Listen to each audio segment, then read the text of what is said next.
Hello friends, आज आपण consignment या टॉपिकबद्दल काही माहिती पाहणार आहोत. कन्साइनमेंट म्हणजे काय, कन्सायनर म्हणजे कोण असतो, कन्सायनी म्हणजे कोण असतो, कन्साइनमेंट आणि सेलमधला फरक आहे, प्रो फॉर्मा इन्व्हॉइस कोण तयार करतो, अकाउंट सेल्स कोण तयार करतं, क्लोजिंग स्टॉकचं व्हॅल्युएशन कसं करतो आपण, कन्साइनमेंटच्या एंट्रीज कशा करतो, कमिशनचं कॅल्क्युलेशन आपण कन्साइनमेंट कसं करतो, हे सर्व या टॉपिकमध्ये आपण पाहणार आहोत. आता कन्साइनमेंट, त्याच्यामध्ये आपण कन्साइन म्हणजे काय, पाठवणे, टू सेंड म्हणतो आपण, माल पाठवणे.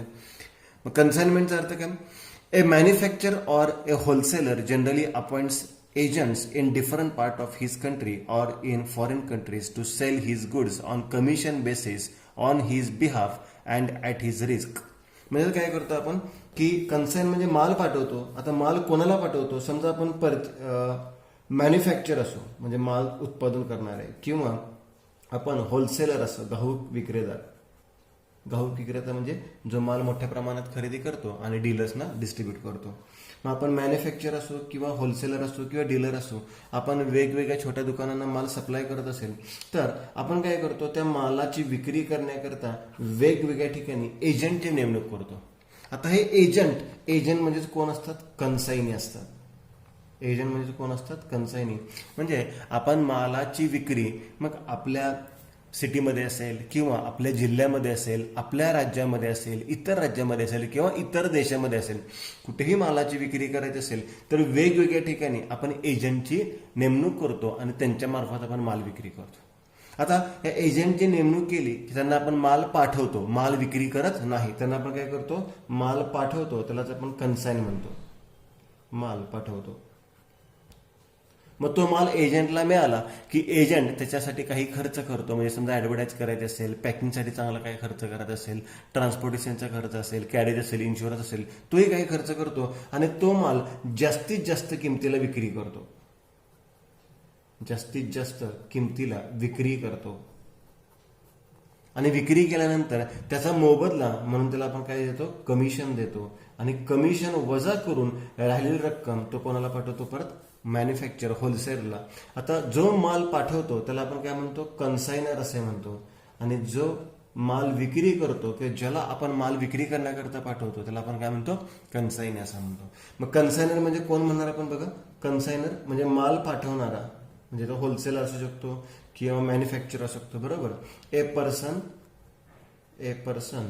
हू sent the goods to the agent for sale. म्हणजे जो व्यक्ती माल विक्री करण्याकरता पाठवतो, त्या व्यक्तीला आपण काय म्हणतो, कन्सायनर असे म्हणतो, बरोबर. आणि दुसरा कन्सायनीलाच आपण एजंट असं म्हणतो, बरोबर. या एजंटची नेमणूक आपण कशासाठी करतो की जो माल काय करतो, विक्री करतो, बरोबर. जो काय करतो, माल विक्री करतो. A person who is appointed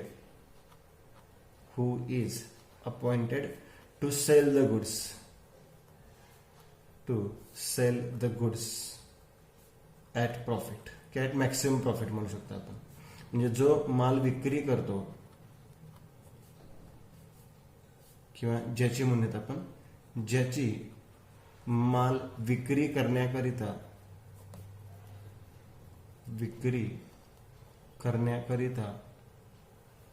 नेमणूक केली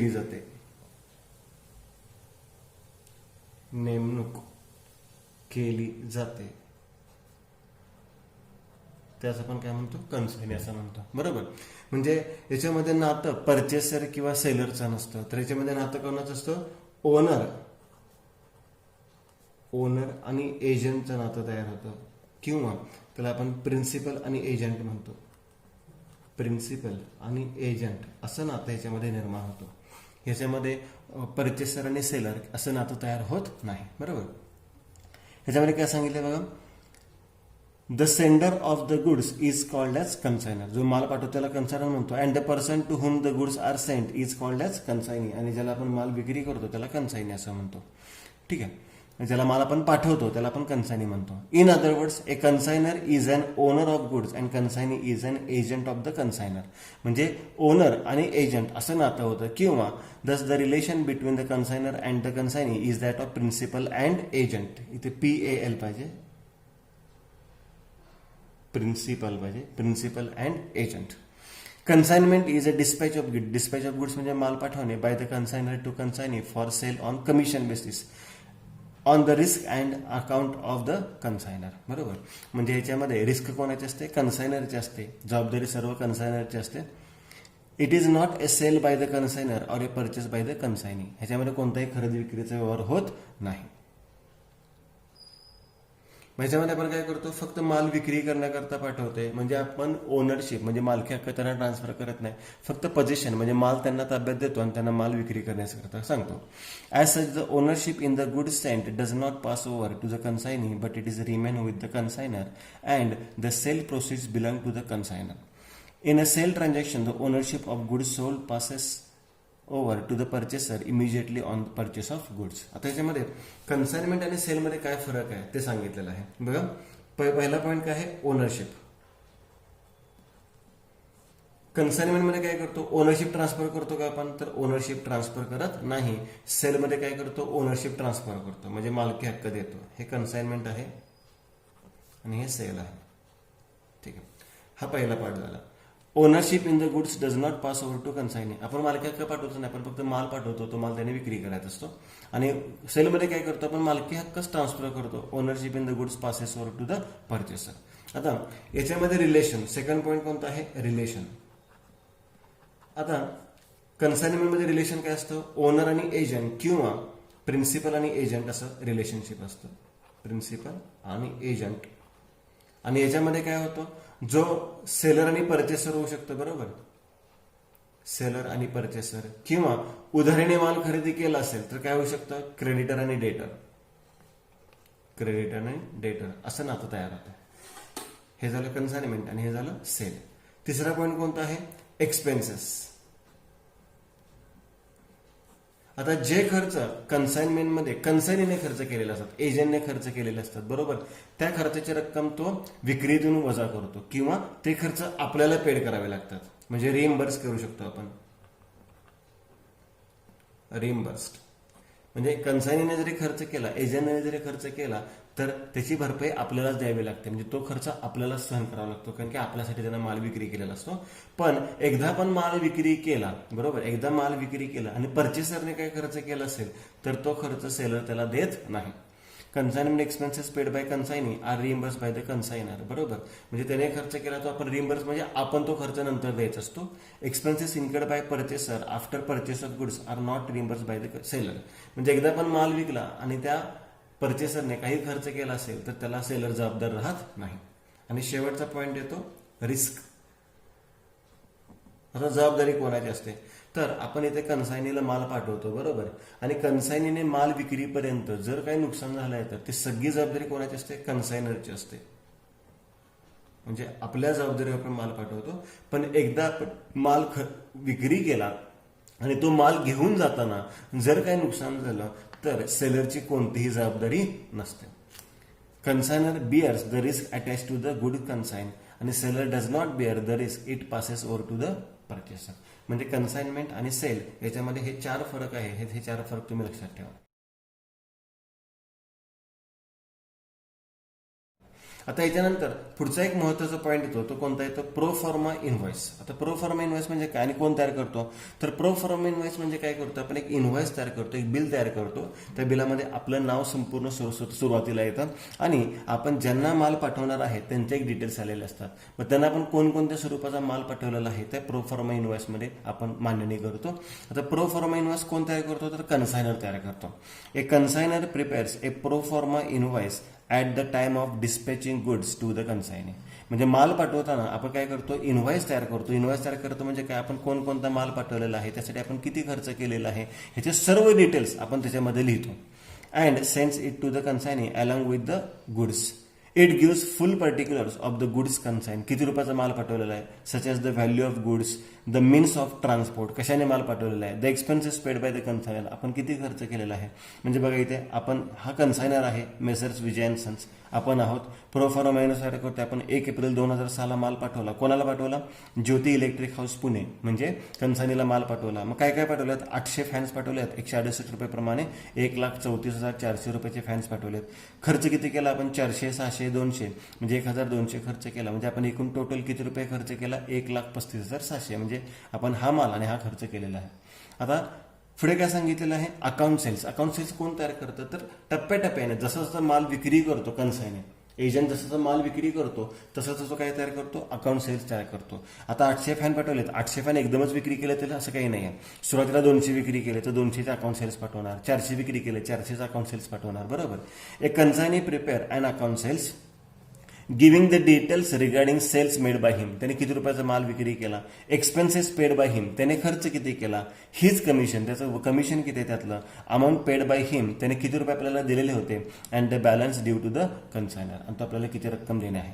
आता नॉर्मली जेव्हा आपण माल पाठवतो तेव्हा तो आपल्याला ॲडव्हान्स स्वरूपात काही रक्कम पाठवतो, मध्ये रोख रक्कम म्हणजे कॅश स्वरूपात येते, चेकच्या स्वरूपात येते, डीडीच्या स्वरूपात येते किंवा हुंडीच्या स्वरूपात येते. म्हणजे ॲडव्हान्स आपल्याला मिळतो आणि नंतर तो माल विक्री केल्यानंतर त्याची रक्कम आपल्याला पाठवतो.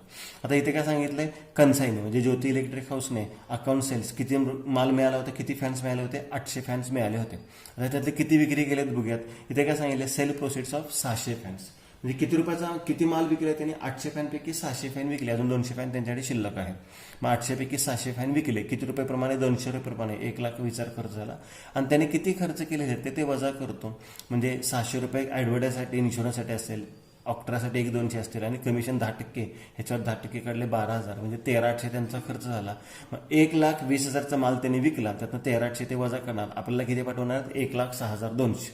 पण मगाशी सांगितल्याप्रमाणे 1,35,600 आपण 1,34,400चा माल पाठवला होता, तेव्हा आपल्याला त्यांनी ॲडव्हान्स दिला होता. किती रुपयाचा ॲडव्हान्स दिला होता, 50,000 रुपयाचं बिल दिलं होतं त्यांनी. म्हणजे 1,6,200 पैकी 50,000चं बिल दिलं होतं, म्हणजे राहिले किती, 56,200. मग 56,200 त्यांनी काय केलेलं आहे, आपल्याला बँक ड्राफ्ट पाठवलं आहे. राहिलेली रक्कम बँक ड्राफ्टने पाठवलेलं आहे, एन्क्लोज बँक ड्राफ्ट.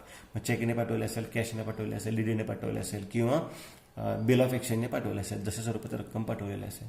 म्हणजे इन्व्हॉइस प्राइस प्रोफॉर्म इन्व्हॉइस कोण तयार करतो, कन्सायनर तयार करतो, आणि तो मालाची डिटेल्स सेंड करतो. त्याच्यामध्ये अकाउंट सेल्स तयार कोण करतो, कन्सायनी तयार करतो, आणि किती रुपयाचा माल त्यांनी विकलेला आहे, किती खर्च केलेला आहे, कमिशन किती आहे, त्याची डिटेल्स ते कशामध्ये पाठवतात, अकाउंट सेल्समध्ये पाठवतात.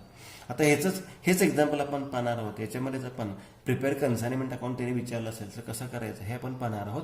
पण त्यापूर्वी आपल्याला काय पाहायचे आहे, जर्नल एंट्रीज पाहायचे आहे, आणि क्लोजिंग स्टॉकचं कॅल्क्युलेशन कसं करतो तेही आपल्याला पाहायचं आहे, आणि मग आपण पुढे जाणार आहोत. तर आता बघूया. सर्वात पहिल्यांदा आपण काय करतो, माल सेंड करतो, बरोबर.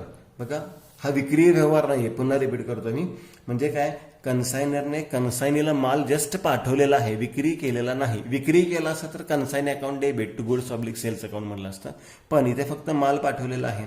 मग तो माल गुड्स सेंट ऑन कन्साइनमेंट म्हणतो, म्हणजे कन्साइनमेंट अकाउंटला ट्रान्सफर करायचा आहे, कन्सायनी अकाउंटला ट्रान्सफर करायचा नाही, डेबिट द रिसिव्हर करायचं नाही. माल आपण विक्री केलेला नाहीये. त्या पहिलीच एंट्री विद्यार्थ्यांची खूप वेळा चुकलेली असते, तर पहिली एंट्री चुकू नका. फॉर गुड्स सेंट म्हणजे माल पाठवला, तर एंट्री काय करणार आपण, गुड्स सेंटची consignment account debit, consignment account debit to goods sent on consignment account, to goods sent on consignment account, to goods sent on consignment account. ही पहिली एंट्री, माल पाठवला. आता जर गुड्स रिटर्न असेल, बघा गुड्स रिटर्न असेल तर ह्याची रिव्हर्स एंट्री करायची. रिव्हर्स म्हणजे काय, डेबिटचे क्रेडिट आणि क्रेडिटचे डेबिट करायचं. म्हणजे एंट्री काय, reverse entry, goods sent on consignment account debit to consignment account. ही रिव्हर्सची एंट्री तुम्हाला लागलीच लिहून ठेवा. फॉर गुड्स रिटर्न काय एंट्री लिहून ठेवायची, goods sent on consignment account debit to consignment account. हा माल पाठवला. त्यानंतर आपण माल पाठवतो त्यासोबत काहीतरी खर्च पण केलेला असतो आपण. मग आपणच खर्च केलेला आहे, कन्सायनरने खर्च केलेला आहे, मग त्याची एंट्री काय होणार आहे, consignment account debit to cash oblique bank account. Consignment account debit to cash oblique bank account. कारण की आपण खर्च केलाय, आपल्याकडून रोख रक्कम जाणार. आपलं नाव आपण लिहित नाही, मालकाचं नाव आपल्या पुस्तकात, स्वतःच्या पुस्तकात मालक कधीही लिहित नाही. म्हणजे एक्सपेन्सेस पेड बाय कन्सायनर आपण स्वतः खर्च केला असेल तर consignment account debit to cash oblique bank account. आता ॲडव्हान्स रिसिव्ड फ्रॉम कन्सायनी, आपण माल पाठवलेला आहे आणि माल पाठवला म्हणून त्याने आपल्याला ॲडव्हान्स रक्कम पाठवली. मग सांगितलं मी ॲडव्हान्स 3 स्वरूपात असू शकतो, एक तर कॅश, चेक असेल किंवा डीडी असेल तर बँक, आणि हुंडी असेल तर बिल्स रिसिवेबल. कोणत्याही स्वरूपात आपल्याला ॲडव्हान्सची रक्कम मिळू शकते. मग जे येईल त्याला डेबिट करा. कॅश मिळाली कॅश अकाउंटला डेबिट करा, चेक किंवा डीडी मिळाला बँक अकाउंटला डेबिट करा, हुंडी मिळाली बिल्स रिसिवेबल अकाउंटला डेबिट करा. टू कोणाकडून मिळालेले आहे? कन्सायनीकडून. To consignee account, agent account, to consignee's account. Advance मिळाला. आता त्याच्यानंतर जर आपल्याला कॅश मिळाला, बँक मिळाला, डीडी मिळाला, चेक मिळाला तर ह्याच्यामध्ये काय प्रश्न येत नाही. पण जर हुंडी मिळाली तर नॉर्मली आपल्याला माहिती आहे 12मध्ये पाहिलं आपण की हुंडी आपण काय करतो? डिस्काउंट करतो. मग for bill discounted with bank त्याची एंट्री काय होते? Bank account debit, discount account debit to bills receivable account. Bank account debit, discount account debit to bills receivable account. आता हे एक पॉईंट लक्षात घ्या, ही जर एंट्री उदाहरणामध्ये झाली तर त्याचं पोस्टिंग कोणत्याही अकाउंटला होणार नाहीये. कारण की आपण नॉर्मली कोणते अकाउंट तयार करतो? कन्साइनमेंट अकाउंट तयार करतो आणि कन्साइन अकाउंट तयार करतो. मग बँक अकाउंट, डिस्काउंट अकाउंट किंवा बिल्स रिसिवेबल आपण तयार करत नाही. त्यामुळे याचं पोस्टिंग कुठे होणार नाहीये. पण हा जो डिस्काउंट आहे हा डिस्काउंट परत कन्साइनमेंटचा खर्च मानायचा असतो. मग discount to be treated as expenses of consignment त्याची एंट्री मात्र होणार आहे consignment account debit to discount account. खर्च नेहमी आपण डेबिटला दाखवतो, मग कन्साइनमेंट अकाउंटच्या डेबिटला दाखवायचा आहे. कोणता खर्च आहे हा? Discount account. Consignment account debit to discount account. ही एक एंट्री तुम्हाला लक्षात ठेवायला लागेल. आता यानंतर for expenses paid by consignee, एजंटने खर्च केलाय, आपण केलेला नाही. एजंटने खर्च केलेला आहे. खर्च डेबिटलाच दाखवतो. कोणत्या अकाउंटच्या डेबिटला दाखवतो? कन्साइनमेंट अकाउंटच्या डेबिटला दाखवतो. म्हणजे कन्साइनमेंट अकाउंट डेबिट टू. आता कॅश आपल्याकडून जाणार नाहीये, कॅश कोणाकडून जाणार आहे? कन्सायनीकडून जाणार आहे. म्हणजे टू कन्सायनीज अकाउंट. ह्या दोन्हीतला फरक लक्षात घ्या. पेड बाय कन्सायनर असेल, consignor to cash oblique bank. Paid by consign असेल, कन्साइनमेंट टू कन्सायनीज अकाउंट. त्याचं नाव आपल्याला लिहावं लागतं. त्याच्यानंतर फॉर गुड्स सोल्ड, सोल्ड असेल किंवा टेकन ओव्हर असेल. आपल्यासाठी कन्सायनीने माल घेतला काय आणि तो मार्केटमध्ये कोणीही घेतला काय, आपल्यासाठी तो सोल्डच होतो, सेलच होतो, बरोबर. मग कन्सायनीने माल स्वतःसाठी घेतला असेल काय किंवा माल विक्री केला असेल काय, तो उधारीने विक्री करू देत, रोखीने विक्री करू देत किंवा स्वतःसाठी घेऊ देत, तर त्याची एंट्री काय होणार आहे? कन्सायनी अकाउंट डेबिट. कारण की माल कोणी घेतलेला आहे? कन्सायनीने किंवा त्याने विक्री केलेला आहे. Consignee's account debit to consignment account, to consignment account. ही एक एंट्री व्यवस्थित लक्षात ठेवा. गुड्स सोल्ड असेल किंवा टेकन ओव्हर बाय कन्सायनी असेल, म्हणजे कॅश सेल्स असतील, क्रेडिट सेल्स असतील किंवा टेकन ओव्हर बाय कन्सायनी असेल, consignee's account debit to consignment account. आता कमिशन पेएबल टू कन्सायनी, मग सेमच एंट्री होणार आहे. कमिशन पेएबलची जे एक्सपेन्सेस पेड बाय कन्सायनी आहे तीच एंट्री होणार. काय एंट्री होणार? Consignment account debit, consignment account debit to consignee's account. कारण की जे कमिशन द्यायचं आहे ते आपण रोख स्वरूपात देत नाही. माहिती आहे आपल्याला, मगाशीच पाहिलं आपण की कमिशन वजा करतो. मग consignment account debit to consignee's account अशी त्याची एंट्री होणार आहे. कमिशन पेएबलची, एक्सपेन्सेस पेड आणि कमिशन पेएबलची एंट्री सेमच होते. आणि सर्वात शेवटी जर प्रॉफिट झाला आणि किंवा लॉस झाला तर त्याची एंट्री कशी केली जाते? तर प्रॉफिट झाला तर प्रॉफिट नेहमी डेबिटला असतो. म्हणजे त्याची एंट्री कशी होणार आहे बघा? Consignment account debit to profit and loss account. जर प्रॉफिट झाला तर consignment to profit and loss, आणि लॉस झाला तर रिव्हर्स एंट्री करायची आहे. काय एंट्री होणार आहे लॉसची? मग profit and loss account debit, profit and loss account debit to consignment account, profit and loss account debit to consignment account अशी त्याची एंट्री होणार आहे. मग या एंट्रीज आहेत, या एंट्रीज व्यवस्थित लक्षात ठेवा. परत एकदा रिपीट करतो मी. पहिली एंट्री फॉर गुड्स सेंट, काय एंट्री करतो? Consignment account debit to goods sent on consignment account. Expenses paid by consignor, consignment account debit to cash oblique bank account. Expenses paid by consign असेल किंवा commission payable by consign असेल, consignment account debit to consign account. Advance मिळाला असेल, cash, bank, bills receivable account debit to consign account. Bill डिस्काउंटची entry आपल्याला माहिती आहे. हा डिस्काउंट जर कन्साइनमेंटचा खर्च म्हणला तर consignment account debit to discount account. त्याच्यानंतर गुड्स सोल्ड किंवा टेकन ओव्हर बाय कन्सायनी त्याची एंट्री काय होते? Consignee's account debit to consignment account. आणि प्रॉफिट किंवा लॉस, प्रॉफिट असेल तर डेबिटला consignment to profit and loss, आणि लॉस असेल तर profit and loss to consignment. या पद्धतीने आपल्याला काय करायचे? एंट्रीज याच्या लक्षात ठेवायच्या आहेत. याच्यानंतर मी सांगितल्याप्रमाणे आधी कन्सायनर म्हणजे काय, कन्सायनी म्हणजे कोण असतो, कन्साइनमेंट आणि सेलमधला फरक आहे ते आपण पाहिलं, प्रो फॉर्मा इन्व्हॉइस कोण तयार करतो, अकाउंट सेल्स कोण तयार करतो, त्याचा फॉर्मॅट कसा आहे तेही पाहिलेलं आहे. आता या फॉर्मॅटचं आपण हे एक्झाम्पल आहे हे आपण नेक्स्ट लेक्चरमध्ये काय करणार आहोत, सॉल्व्ह करणार आहोत. पण त्यापूर्वी अजून एक पॉईंट आपल्याला याच्यामध्ये पाहायचं आहे, क्लोजिंग स्टॉक. मग क्लोजिंग स्टॉकचं कॅल्क्युलेशन आपण कसं करतो तर ते थोडक्यामध्ये मी तुम्हाला एक्सप्लेन करून सांगणार आहे. क्लोजिंग स्टॉकचं कॅल्क्युलेशन बघूयात. तर क्लोजिंग स्टॉकचं कॅल्क्युलेशन बघूयात, व्हॅल्युएशन ऑफ क्लोजिंग स्टॉक. त्याच्यामध्ये आपण पहिल्यांदा काय करायचं आहे, गुड सेंट किती क्वांटिटी आपण पाठवलेले आहेत ते सुरुवातीला दाखवायचे आहेत, लेस रिटर्न काय असेल तर ते रिटर्न्स वजा करायचे आहेत, गुड्स सोल्ड किंवा टेकन ओव्हर बाय कन्सायनी जर त्याने स्वतःसाठी काही घेतलं असेल तेही वजा करायचे आहेत. जे राहिलेलं आहे त्याला आपण म्हणतो अनसोल्ड गुड्स, त्याला आपण काय म्हणतो अनसोल्ड गुड्स म्हणजे न विकलेला किंवा शिल्लक राहिलेला माल.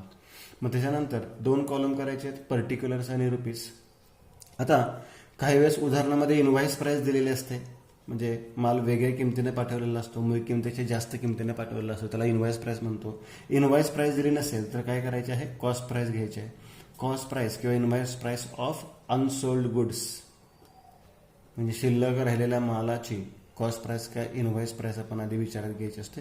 ऍड प्रपोर्शनेट हा शब्द खूप महत्वाचा आहे. Proportionate all expenses of consignor, कन्सायनरचा सर्व खर्च घ्यायचा आहे पण प्रपोर्शनेटली घ्यायचा आहे. समजा प्रपोर्शन कसं काढायचं अगदी थोडक्यात सांगतो. समजा 100 क्वांटिटी आपण पाठवलेल्या आहेत, बरोबर, 100 क्वांटिटी पाठवलेत आणि त्यासाठी 100 रुपये खर्च झाला.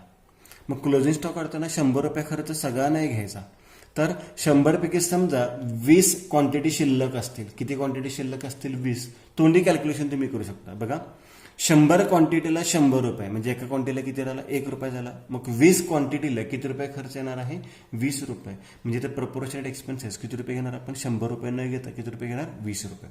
मग हे प्रपोर्शन कसं कॅल्क्युलेट करायचं असतं, तर good sent is to all expenses, good sent is to all expenses. मग 100 क्वांटिटीला 100 तर 20 क्वांटिटीला किती, तिरकस गुणाकार केला तर तुम्हाला उत्तर 20च मिळेल.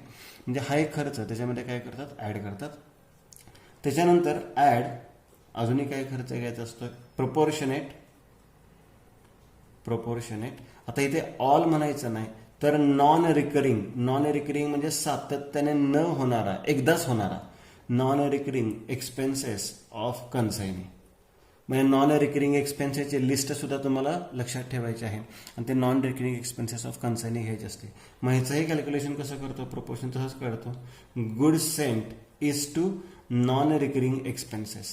नॉन रिकरिंग एक्सपेन्सेस म्हणजे एकदाच होणारा किंवा सातत्याने न होणारा खर्च, तो काय करायचा असतो, त्याच्यामध्ये ऍड करायचा असतो. आणि जी काय बेरीज मिळेल त्या बेरजेला आपण काय म्हणतो, क्लोजिंग स्टॉक किंवा व्हॅल्यू ऑफ क्लोजिंग स्टॉक असं म्हणतो. Value of closing stock. मग हे क्लोजिंग स्टॉकचं कॅल्क्युलेशन तुम्हाला व्यवस्थित लक्षात ठेवायचं आहे. आता नॉन रिकरिंग एक्सपेन्सेस कोणकोणते असतात त्याची नॉर्मली लिस्ट मी तुम्हाला सांगतो. नॉन रिकरिंग एक्सपेन्सेस म्हणजे जो सातत्याने न होणारा खर्च आहे किंवा एकदाच होणारा खर्च आहे, जो आपण सातत्याने करत नाही त्याला नॉन रिकरिंग एक्सपेन्सेस म्हणतो. आता हे खर्च कोणकोणते आहेत ते आपल्याला ह्याच्यामध्ये मी लिहून देतो, ते नोट फक्त लिहून ठेवा तुम्ही. आता नॉन रिकरिंग मध्ये कोणकोणते आयटम येणार बघा, जे एकदाच होतात, वन टाइम होतात असेच खर्च घ्यायचे आहेत.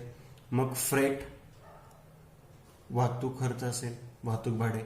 कॅरेज एकदाच देतो आपण, बरोबर, फ्रेट असेल, कॅरेज असेल किंवा clearing charges, custom duty. Clearing charges म्हणजे आपण जकात खर्च देतो माल सोडवण्यासाठी. कस्टम ड्युटीला डॉग ड्युटी सुद्धा म्हणतो आपण, dog duty. Loading and unloading charges म्हणजे माल भरणे आणि उतरण्याचा खर्च एकदाच देतो आपण, loading and unloading charges etcetera. हे लिस्ट लक्षात ठेवा तुम्ही. याला आपण वन टाइम एक्सपेन्सेस म्हणतो, नॉन रिकरिंग एक्सपेन्सेस म्हणतो. म्हणजेच कोणते खर्च रिकरिंग आहेत, सातत्याने होतात, ते लक्षात येईल तुमच्या. आता रिकरिंग म्हणजे सातत्याने, हे नॉन रिकरिंग मध्ये घ्यायचे नाही. बघा कोणते खर्च येणार, रेंट. रेंट आपण एकदा देतो का प्रत्येक महिन्याला देतो? प्रत्येक महिन्याला. म्हणजे हा कसला झालेला आहे? रिकरिंग एक्सपेन्सेस झाले, बरोबर. इन्शुरन्स, विमा खर्च आपण एकदा देतो का सातत्याने देतो? तर सातत्याने देतो, बरोबर. विमा प्रत्येक महिन्याला घेतो किंवा 3 महिन्याचा हप्ता असतो, 6 महिन्याचा हप्ता, हा सातत्याने देतो. म्हणजे हा कसला झाला? रिकरिंग झाला. ॲडव्हर्टाइजमेंट, जाहिरात आपण सातत्याने करत असतो, म्हणजे हा कसला झाला? रिकरिंग झाला. सॅलरीज किंवा वेजेस आपण सातत्याने देत असतो, हा कसला झाला? मग रिकरिंग एक्सपेन्सेस झाला, बरोबर. जनरल एक्सपेन्सेस, किरकोळ खर्च, हा सुद्धा सातत्याने देतो, म्हणजे हा सुद्धा कसला झालेला आहे? रिकरिंग झालेला आहे. These expenses are not consider, ते आपण नॉन रिकरिंग मध्ये घेत नाही. Are not consider. हा एक पॉईंट तुम्हाला व्यवस्थित लक्षात ठेवायचा आहे. मग हे झालं व्हॅल्युएशन ऑफ क्लोजिंग स्टॉक. आणि आता सर्वात शेवटचा आणि सर्वात इम्पॉर्टंट पॉईंट मी आता इथे तुम्हाला सांगणार आहोत, तो आहे कमिशन पेएबल टू कन्सायनी. आणि याच्यामध्ये बऱ्याच विद्यार्थ्यांची चूक होते, कॅल्क्युलेशन त्यांना पटकन करता येत नाही. Commission payable to consignee, commission payable to consignee. बऱ्याच एक्झाम्पलमध्ये कमिशन खूप सिंपल पद्धतीने दिलं जातं आणि बऱ्याच एक्झाम्पलमध्ये कमिशनचं कॅल्क्युलेशन विद्यार्थ्यांचं खूप चुकत असतं. तर एकूण 3 प्रकारचं कमिशन इथं आपण पाहतो. एक आहे ऑर्डिनरी कमिशन, त्याला नॉर्मल कमिशन सुद्धा म्हणतात, ऑर्डिनरी कमिशन. आता हे ऑर्डिनरी कमिशन कशावर देतात? तर percentage on total sales. Simple आहे, खूप सिंपल आहे. म्हणजे टोटल सेल्सवर जे कमिशन देतो त्याला आपण ऑर्डिनरी किंवा नॉर्मल कमिशन म्हणतो, बरोबर. दुसरा आहे डेल क्रेडर कमिशन. आता डेल क्रेडर कमिशन हा काय प्रकार आहे किंवा हे कमिशन कशावर दिलं जातं? तर सर्वात पहिला पॉईंट म्हणजे डेल क्रेडर कमिशन हे पर्सेंटेज कशावर देतात? क्रेडिट सेल्सवर. कशावर देतात लक्षात घ्या? क्रेडिट सेल्सवर. म्हणजे उदाहरणे विकलेल्या मालावर, किंवा जर क्रेडिट सेल्स दिले नसतील तर टोटल सेल्सवर द्यायचे. क्रेडिट सेल्स तुम्हाला जर सांगितले नसतील तर कशावर द्यायचे? टोटल सेल्सवर. आता डेल क्रेडर कमिशन का देतात ते पहिला मला लक्षात घ्या. आपण कन्सायनीला माल पाठवतो, तो माल रोखीने पण विक्री करतो, उधारीने पण विक्री करतो, बरोबर. आता त्याने समजा उधारीने माल विक्री केला आणि त्याच्या ग्राहकाने त्याला पैसे नाही दिले, म्हणजे बॅड डेट्स म्हणतो आपण, तर ते बॅड डेट्स सहन करण्यासाठी किंवा बॅड डेट्स त्याला सहन करता येतील का, ते नुकसान आहे ते नुकसान त्याला सहन करण्यासाठी आपण कोणतं कमिशन देतो? डेल क्रेडर कमिशन देतो. म्हणजे बॅड डेट्समुळे झालेले नुकसान, बॅड डेट्समुळे झालेले नुकसान होईलच असं काही नाहीये, पण जर नुकसान झालेच, सहन करण्यासाठी